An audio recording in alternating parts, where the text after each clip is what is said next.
The impact rattled Caleri's teeth as her scout vessel plowed through Montana's thick pine forest. Warning klaxons blared through the cabin, while acrid smoke filled her respiratory chambers.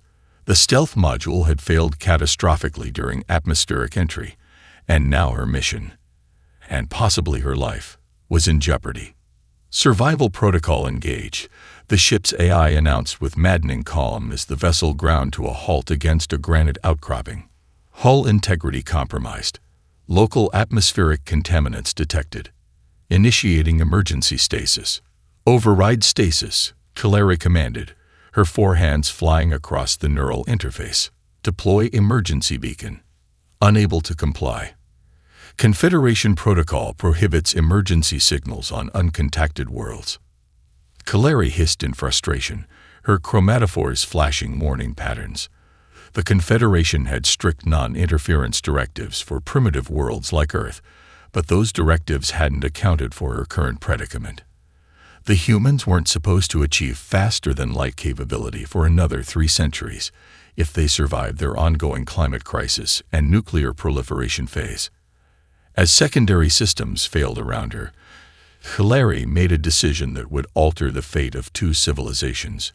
She engaged her adaptive camouflage, the nanites in her exoskeleton reconfiguring to approximate the local dominant species. The process was excruciating and incomplete. She'd pass for human in dim light, at a distance, but it would have to suffice. Clutching her data core and emergency kit, Caleri stumbled from the wreckage. The Earth's gravity felt wrong, its atmosphere too nitrogen-rich, its sun painfully bright. Her vessel's self-destruct sequence initiated behind her, ensuring no technology would fall into human hands. She made it 3 kilometers before collapsing beside a gravel road, her systems struggling to adapt to the alien environment. The human found her at dusk. "Hey, are you okay?" The voice came through Caleri's translator as female, concerned. A human with dark hair and eyes peered down at her. "I'm Dr. Chen. Maya, you need medical attention." "No hospitals," Caleri managed to say, her artificially constructed vocal cords struggling with the unfamiliar language. "No authorities." Instead of displaying the fear or suspicion that Caleri's briefing had led her to expect, the human nodded with startling comprehension. "You're not from around here, are you?" Maya smiled slightly. "And I don't mean Canada. Come on, my cabin's half a mile up the road. Can you walk?" 3 hours later, Caleri watched in astonishment as Maya Chen, a quantum physicist on sabbatical from MIT, calmly repaired the power coupling on her communication array using nothing but intuition and spare parts from an old microwave. "How did you know that circuit configuration would work?" Caleri couldn't keep the bewilderment from her voice. "That's 5th-tier Confederation technology." Maya shrugged, connecting 2 components that shouldn't have been compatible. "Just a feeling. It seemed right, like the pieces wanted to go together this way." "But that's impossible," Caleri insisted. "You've never seen this technology before." "Haven't I?" Maya's eyes reflected the soft blue glow of the alien device.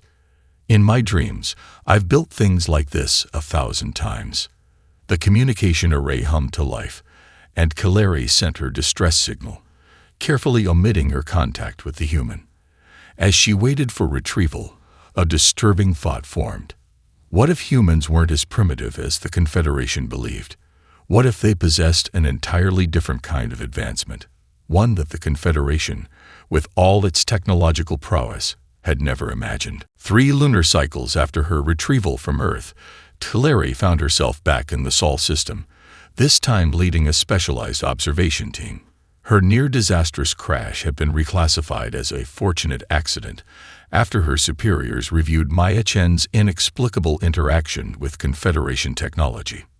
The orbital observation platform hung in geosynchronous orbit above the Pacific Ocean, its advanced cloaking systems rendering it invisible to Earth's primitive detection methods. From this vantage point, Caleri's team monitored 7 key research facilities across the planet. "Primary subject has entered the laboratory," announced Vernax, their surveillance specialist. Initiating deep scan. On the main view screen, Dr. Hiroshi Tanaka shuffled into his lab at RIKEN Quantum Computing Center in Yokohama. The human looked disheveled, having apparently spent the night in his office. Dark circles shadowed his eyes as he hummed tunelessly to himself, a half-empty coffee cup clutched in one hand. Subject appears to be operating at diminished cognitive capacity, observed Dr. Mrell, the team's cynoneurologist. Scans indicate severe fatigue and elevated stress hormones.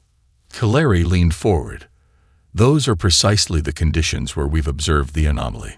Tanaka slumped into his chair, still humming, and began absently sketching on a tablet. His movements appeared almost dreamlike, lacking the deliberate precision one would expect from a leading quantum physicist. Yet the equations flowing from his stylus were anything but random. Is he?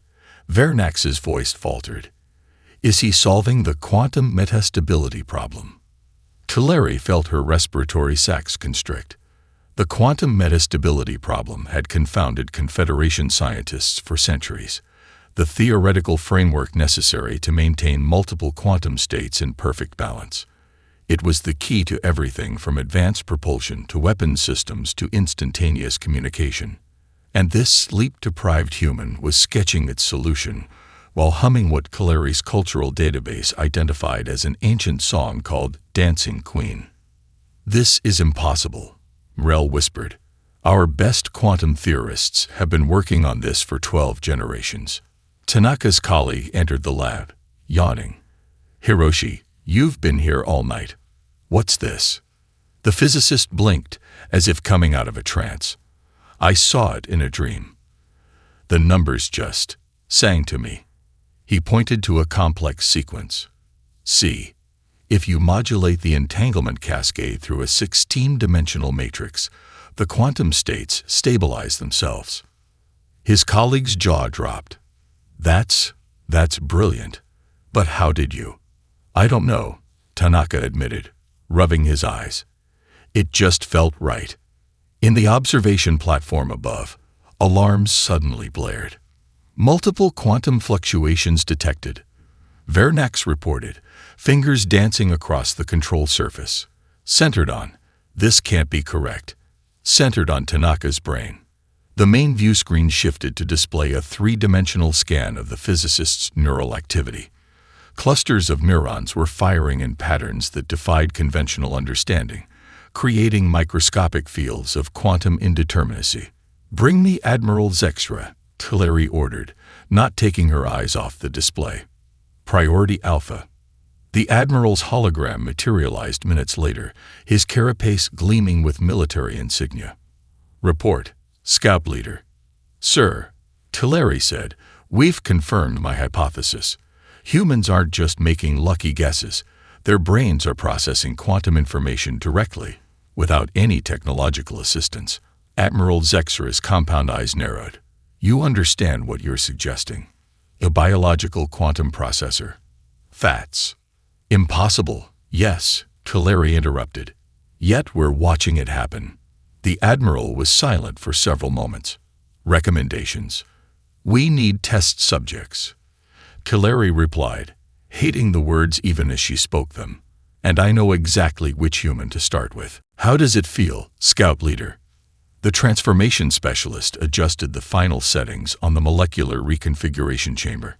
Kaleri examined her new form in the reflection panel. Pink-hued skin stretched over an awkward skeleton with only 2 arms and legs.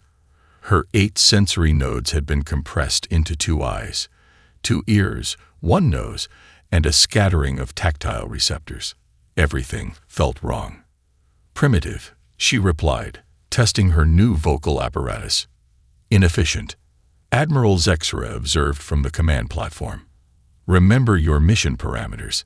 Infiltrate, observe, document. No direct interference, no technological contamination. And if the Directorate discovers our operation," asked Vernax, already transformed into a broad-shouldered human male. "They won't," the Admiral stated flatly. "This mission doesn't exist." 3 solar cycles later, Taylor Clark, presented her credentials to the administrative AI at MIT's Quantum Information Sciences Department. Her falsified background identified her as a visiting researcher from CERN, specializing in quantum entanglement phenomena. The primitive security systems never questioned the perfect documentation. Dr. Maya Chen greeted her new colleague with a warm smile that froze halfway. Something flickered in the human's eyes. Recognition, suspicion, before vanishing behind a professional mask. "Welcome to MIT, Dr. Clark," Maya said, extending a hand in the customary greeting ritual. "Your reputation precedes you." Kaleri grasped the hand awkwardly, fighting the instinct to recoil from the direct contact. "I'm honored to join your research team. Let me show you to the lab," Maya replied, releasing the handshake a moment too soon. "We're working on something I think you'll find fascinating." The underground laboratory hummed with equipment that Kaleri recognized as shockingly advanced for human technology. Quantum isolation chambers lined one wall, while holographic displays showed data streams that shouldn't have been possible with Earth's current computing capabilities. "Impressive," Kaleri commented, genuinely surprised. "Your work on quantum coherence at room temperature is unexpected." Maya shrugged. "Sometimes the solutions just come to us." "Coffee." She poured 2 cups from a carafe, handing one to Kaleri. Before Kaleri could respond, emergency klaxons blared throughout the facility. Red warning lights pulsed along the corridors. "Radiation leak in Sector 7, announced an automated voice. "Emergency protocols engage. All personnel evacuate immediately." The laboratory's lighting switched to emergency mode, plunging the space into dim reddish illumination. Kaleri froze, her unfamiliar human heart hammering against her rib cage. The building's layout had been thoroughly memorized during mission prep, but in the confusion and darkness, her sense of direction faltered. Maya grabbed her arm. "This way. Quickly." "But the emergency exit is," Kaleri began, pointing in the opposite direction. "Trust me," Maya interrupted, pulling her toward a side corridor Kaleri didn't remember from the facility schematics. "That route will be blocked by now." They hurried through a maze of darkened hallways, Maya moving with uncanny confidence despite the minimal lighting. Twice she abruptly changed direction seconds before emergency bulkheads slammed down behind them. When they finally emerged into the daylight, joining other evacuated staff, Kaleri turned to her guide. "How did you know which way to go?" "Those passages weren't on any building plans I studied." Maya's expression shifted subtly. "Building plans. You researched our floor plan before arriving." Kaleri realized her mistake too late. "I always do thorough background research," she recovered quickly. "But you didn't answer my question." Maya stared into the distance, a slight frown creasing her forehead. "I just felt which path was right. Like the building was telling me where to go." She shook her head. "Sounds crazy, I know." In her hidden communication implant, Kaleri heard Vernax's voice. Quantum fluctuations detected around Chen's hippocampus during the evacuation. She was literally sensing possibilities that hadn't happened yet. As the facility's all-clear sounded, Kaleri reevaluated her mission timeline. Humans weren't just processing quantum information. They were navigating quantum probabilities as naturally as breathing. The Mariana Trench outpost resembled a bioluminescent jellyfish, its translucent membranes pulsing with internal light as it clung to the ocean floor. 7 kilometers beneath the Pacific Ocean, it served as the perfect meeting place. Undetectable to Earth's primitive scanning technology and free from Admiral Zexra's surveillance networks. Kaleri stood before the assembled scientific council, 6 of the Confederation's most brilliant minds gathered in emergency session. Her human disguise had been temporarily deactivated, allowing her to resume her natural form, a relief after weeks of sensory deprivation. "Esteemed colleagues," she began, "I've brought you here at great personal risk, because what we've discovered on Earth challenges our fundamental understanding of sentient evolution." The chamber's walls displayed neural scans of various human subjects, highlighting unusual structures embedded within their standard biology. What we're observing isn't random intuition or statistical anomalies. Kaleri continued. Humans have evolved biological structures capable of processing quantum information directly. Chief Scientist Vernek rose from his cushion, his aged carapace clicking softly as he approached the scans. Impossible. Quantum coherence cannot be maintained in warm, wet biological systems. The decoherence would occur in nanoseconds. And yet, Kaleri countered, we've documented thousands of instances where humans have made decisions based on information that should have been inaccessible to them. She gestured to a new display showing Dr. Tanaka's quantum solution. This human solved a problem that has stumped our best minds for centuries, while half asleep, because, in his words, the numbers sang to him. Specialist Klumar, the Council's foremost xenobiologist, inspected the cellular scans with growing agitation. These structures in their neural pathways, they shouldn't exist. They resemble our quantum computing matrices, but organic. My hypothesis, Kaleri said, is that Earth's unique electromagnetic properties and higher-than-average background radiation created selection pressures favoring quantum sensitivity. Humans evolved on a planet that demanded quantum awareness for survival. The assembled scientists murmured among themselves until Vernek silenced them with a gesture. What you're suggesting would rewrite our understanding of cognitive evolution, he said. Where is your evidence beyond anecdotal observations? The chamber's lighting suddenly shifted to emergency red. A security officer burst through the membrane door, mandibles clicking in agitation. Proximity alert. Russian Federation submersible approaching, depth 6,500 meters and descending. Impossible, Vernek snapped. Human technology cannot reach these depths with manned vessels. Nevertheless, the officer insisted, it's heading directly toward us. Arrival in 17 minutes. Kaleri felt her chromatophores pulse with alarm. They can't detect us through our cloaking field. Unless, Specialist Klumar mused, they're not using conventional detection methods. The Council erupted in panicked discussion until Kaleri's communication implant chimed with an incoming message. Maya Chen's voice emerged from the speaker, impossibly clear despite the crushing depth. Taylor, I know you're down there. Something's wrong with the Russian submersible. Their life support is failing. They need help. The Council stared at Kaleri in stunned silence. How does she know we're here? Vernek demanded. How is she communicating through our security protocols? Kaleri's mind raced through possibilities before settling on a radical course of action. There's only one way to avoid detection. We need to place the outpost in quantum superposition. That's theoretical technology, objected Vernek. We have no practical implementation. But Maya does, Kaleri replied, already interfacing with the outpost's systems. She described the conceptual framework last week during what she called a thought experiment. As Kaleri implemented Maya's theoretical quantum dispersion field, a disturbing question echoed in her mind. How did Maya know about technology the Confederation hadn't even perfected? And why did Kaleri, a scientist trained to trust only empirical evidence, now place her faith in a human's intuition?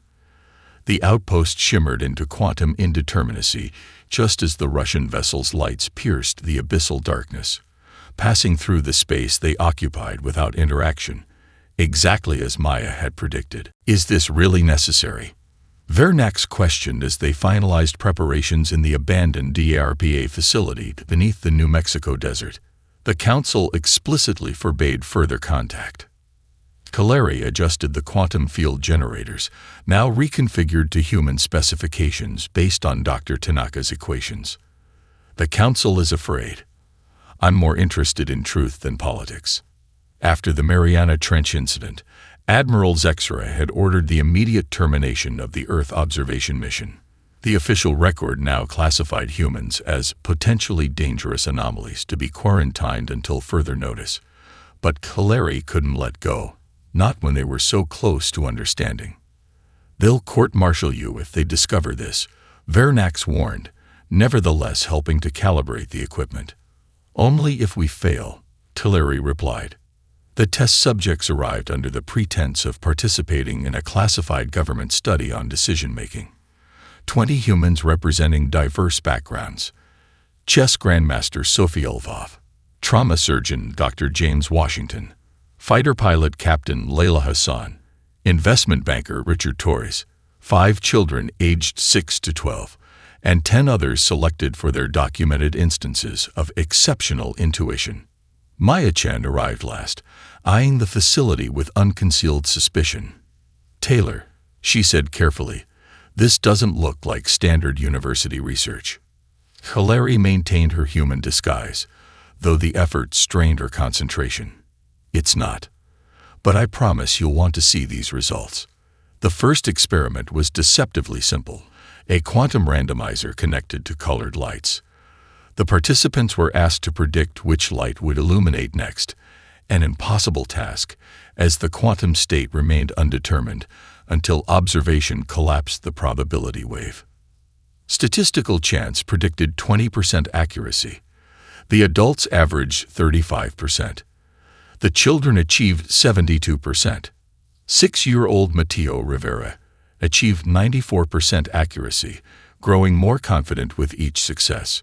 When asked about his methodology, he shrugged. "The lights talk to me before they shine."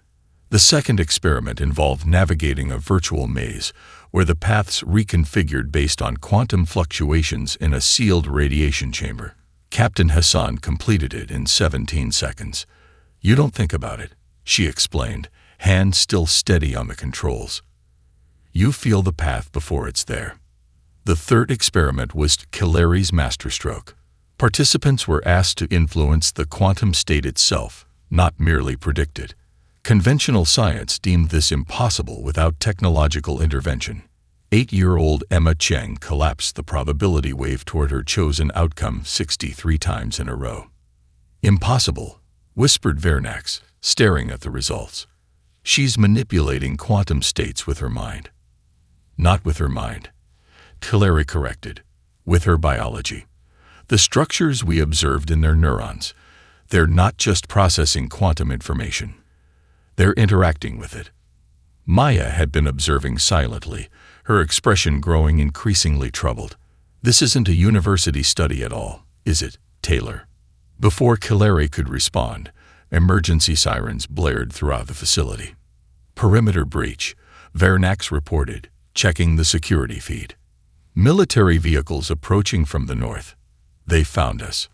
On the monitors, black helicopters appeared on the horizon, while armored vehicles crashed through the outer gates. "Admiral Zexera," Hilary concluded grimly. "He must have tracked our equipment requisitions."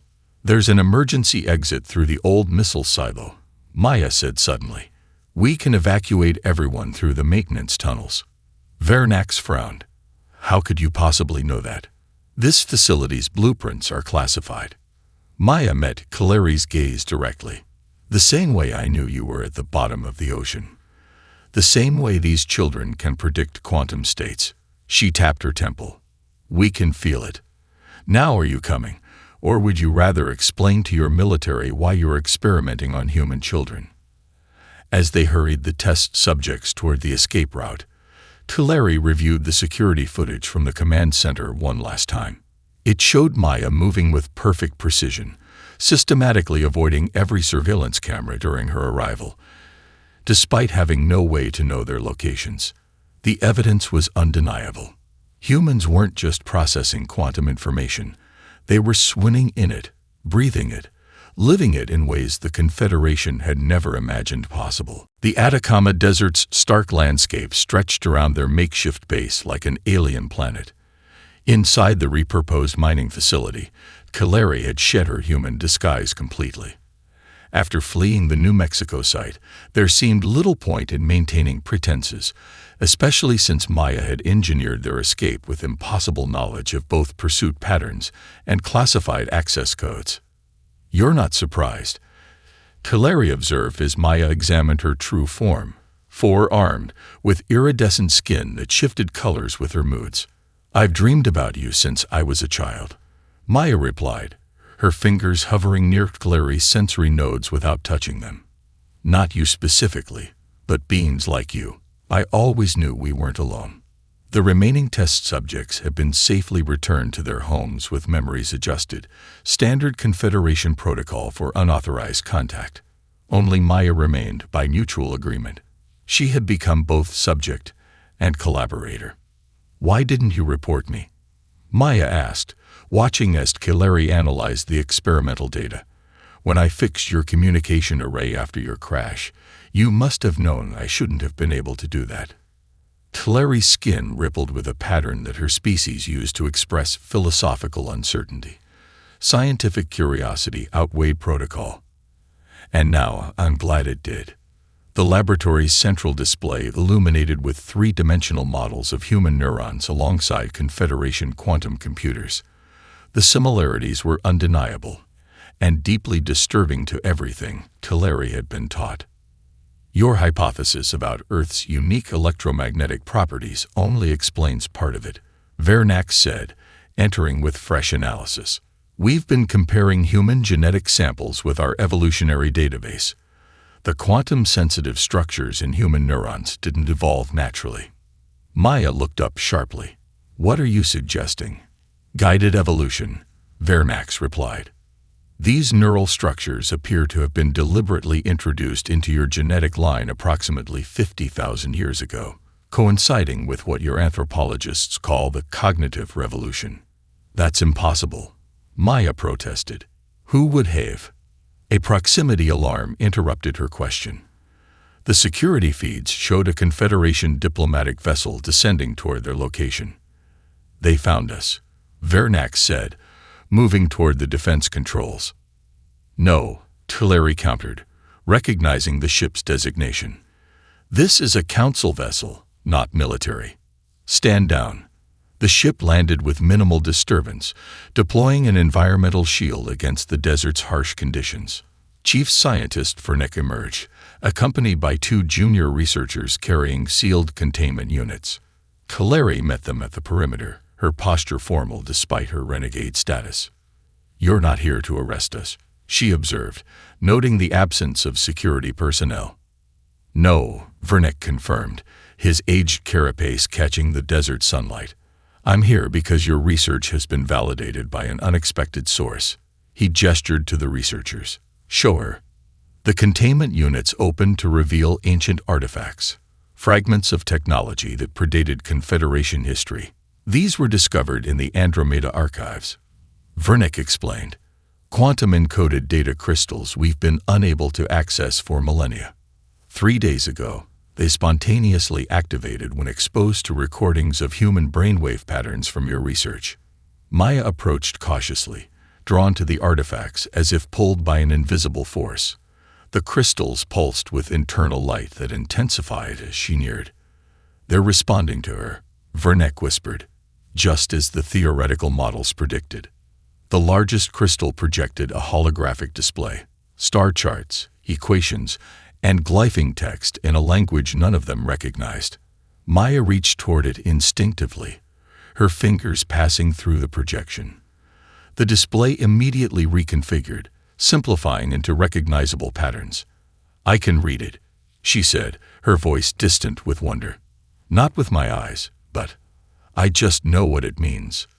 Kaleri and Vernick exchanged glances of scientific awe. What does it say? Kaleri asked. Maya's eyes reflected the ancient light as she answered. It says, to our children when they are ready to come home. In that moment, Kaleri understood. Humans weren't an evolutionary anomaly or a dangerous aberration. They were heirs to something far greater than the Confederation had ever imagined.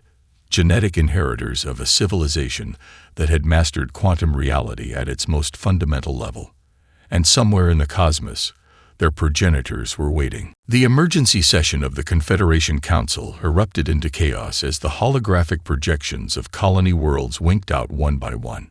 17 billion citizens gone silent in less than a standard week. Outer Rim colonies have gone dark, reported the defense minister, her bioluminescent patterns flashing distress signals. Proxima Centauri, Tau Ceti, and the Epsilon Eridani systems are not responding to any communication attempts. Admiral Zexra's massive form dominated the central platform. The Void Harvesters have returned. Our long-range sensors detected their characteristic quantum entropy signatures before communications failed. A murmur of terror swept through the council. The Void Harvesters were supposed to be extinct, a semi-mythical machine intelligence that had nearly destroyed the early Confederation 10 millennia ago. "How is this possible?" demanded Councillor Drzat. "The Harvesters were eradicated in the Third Epoch." "Evidently not," replied Vernick, gesturing toward the tactical display. "They appear to have evolved. Their technology now operates on principles we barely comprehend." Kaleri stood silently beside Maya Chen, both present as special consultants, despite the controversy surrounding their research. The ancient artifacts recovered from the Andromeda archives now orbited Earth in a heavily guarded research station, yielding insights at a pace that had overtaken centuries of Confederation quantum theory. "The Defense Fleet reports engagement at the Barnard's star colony," announced a communications officer. They're being annihilated." Tactical displays showed Confederation battleships firing advanced weaponry at targets that seemed to shift position microseconds before impact. It was as though the Harvesters could predict exactly where weapons would target. "They're manipulating quantum probability fields," Admiral Zexra concluded grimly. "Our targeting systems cannot compensate for their temporal shifts." Kaleri exchanged glances with Maya, who had been studying the battle footage with unusual intensity. "They're not shifting position," Maya said suddenly. "They're existing in multiple positions simultaneously and collapsing the wave function only after our ships commit to a firing solution." The council turned toward her, a mixture of skepticism and desperation in their collective gaze. "Humans cannot possibly understand," began a senior military advisor. "She's right," interrupted Kaleri. "Look at the quantum signature readings. The Harvesters aren't evading our weapons. They're occupying every possible position until the optimal one is determined." Admiral Zexra approached Maya. "If what you say is true, how would you counter such an advantage?" Maya closed her eyes, her fingers moving as if manipulating invisible objects. "You need to target where they aren't, rather than where they are. Fire not at probabilities, but at impossibilities." "That contradicts every principle of tactical engagement," objected the defense minister. "Which is precisely why it will work," Maya countered. "Your computers are optimizing for the most likely target positions. The Harvesters are exploiting that predictability." Admiral Zexra studied Maya intently. "What exactly are you proposing?" "Let me show you," Maya replied, reaching for the tactical interface.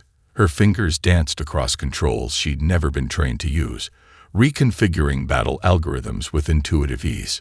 "This is unprecedented," hissed Councillor Drzat, "allowing a primitive species access to our military systems. Would you prefer extinction?" Vernick asked quietly. The tactical display shifted, highlighting seemingly empty sectors of space around the Harvester vessels. "Send these targeting parameters to the Barnard's star fleet," Maya instructed. "Tell them to fire simultaneously at these coordinates." Against every protocol and precedent, Admiral Zexra authorized the transmission. The council chamber fell silent as they awaited the results. Minutes stretched into an eternity of tension. The communications officer straightened suddenly. "Incoming report from Barnard Star. 3 Harvester vessels destroyed. No Confederation casualties." A ripple of disbelief swept through the chamber. "Impossible," whispered the defense minister. "No," corrected Kaleri. "It's human." Admiral Zexra's compound eyes fixed on Maya with new appraisal. "How many of your kind possess this ability?" "All of us," Maya answered, "to varying degrees. The children are the strongest. They haven't learned to doubt their quantum intuition yet." The Admiral's decision was swift and pragmatic. "I am authorizing immediate diplomatic contact with Earth. We need human intuitionists on every vessel in the fleet." As the council erupted in debate, Kaleri recognized the historical significance of this moment. The Confederation, with its thousands of years of technological advancement, was turning to Earth, a world they had classified as primitive, for salvation. The United Nations General Assembly fell silent as the holographic projection of Ambassador Vernek materialized before them. Representatives from every nation on Earth sat in stunned disbelief 2 weeks after the Confederation ships had revealed themselves in Earth's orbit. Peoples of Earth, the aged alien began, his translator converting his native clicks and hums into flawless multilingual broadcasts. Today marks the beginning of the most significant partnership in galactic history. In the front row, Maya Chen sat alongside Kaleri, who had maintained her human form for diplomatic simplicity. The scout who had once observed humanity in secret now served as Earth's liaison to the Confederation. 3 days ago, Vernek continued, a combined Confederation human task force successfully defended the Ta City colony against Harvester attack. What our most advanced battle computers could not accomplish, 13 human intuitionists achieved in minutes. Screens throughout the chamber displayed footage of the battle. Enormous Confederation vessels executing seemingly irrational maneuvers guided by humans seated at modified control interfaces. The Harvester ships, metallic behemoths of impossible geometries, exploded in cascades of quantum disruption. We brought technology, Vernek acknowledged, but you brought understanding. Your minds perceive quantum reality in ways our species never evolved to grasp. Dr. Hiroshi Tanaka stepped forward as Earth's designated scientific representative. The ancient artifacts you discovered have helped us understand our own abilities. What we dismissed as hunches or gut feelings were actually quantum perceptions, our inheritance from those who seeded our evolution. And now, added Admiral Zexra, appearing beside Vernek, we face the greatest challenge of our shared history. The Harvesters are advancing toward the core systems. Their objective appears to be Earth itself. A ripple of fear passed through the assembly. They're drawn to your quantum abilities, Kaleri explained, rising to stand beside Maya. The Harvesters consume quantum potential, the very energy your minds naturally process. You are both their greatest threat and their most desirable target. Maya squeezed Kaleri's hand, a gesture that would have been unthinkable when they first met. But we've discovered something they haven't anticipated. The central display shifted to show a laboratory where human children worked alongside Confederation scientists. Between them floated the largest of the ancient artifacts, now fully activated and pulsing with complex patterns of light. The quantum abilities in adults are remarkable, Maya continued, but in children, they're extraordinary. Without learned limitations, children naturally access quantum states the Harvesters cannot predict.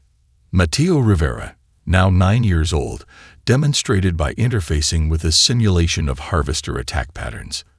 His hands moved with uncanny precision, redirecting defensive resources to vulnerabilities that weren't yet apparent, but would materialize seconds later. We've established the Earth Confederation Joint Defense Initiative, Admiral Zexra announced. Every Confederation vessel now carries human intuitionists who guide our tactical systems, but our final stand will require something unprecedented. The display shifted again, showing an enormous construction in Earth orbit, a hybrid of Confederation technology and designs extracted from the ancient artifacts. The Quantum Nexus, Kaleri explained, a million-mind interface that will allow human intuitionists to coordinate simultaneously across the entire theater of war. The UN Secretary-General rose. And if we succeed, what then? Ambassador Vernek's translator conveyed a sound that approximated a chuckle. Then we discover what your progenitors intended when they gifted you with these abilities. The ancient message, to our children, when they are ready to come home. Suggests they prepared you for a purpose beyond our understanding. As the assembly adjourned, Maya led Kaleri to a viewport overlooking Earth. The blue planet rotated serenely below, oblivious to the cosmic significance it had suddenly acquired. When you crashed in Montana, Maya said quietly, did you ever imagine it would lead to this? Kaleri's skin rippled with patterns of contemplation. My original mission was to observe and report on a primitive species. Instead, I found the future of the galaxy. In orbit above them, the quantum nexus neared completion as thousands of human volunteers arrived daily. Children whose quantum abilities might once have been dismissed as imagination now represented the front line in an existential war. And somewhere beyond the stars, ancient architects of humanity's genetic destiny waited to welcome their children home. Once they had saved the galaxy, they were engineered to protect. Scout Report. Final entry. Kaleri whispered to her personal log. Humans know something we don't. They don't just calculate the universe, they feel it. And in teaching us to do the same, they may save us all.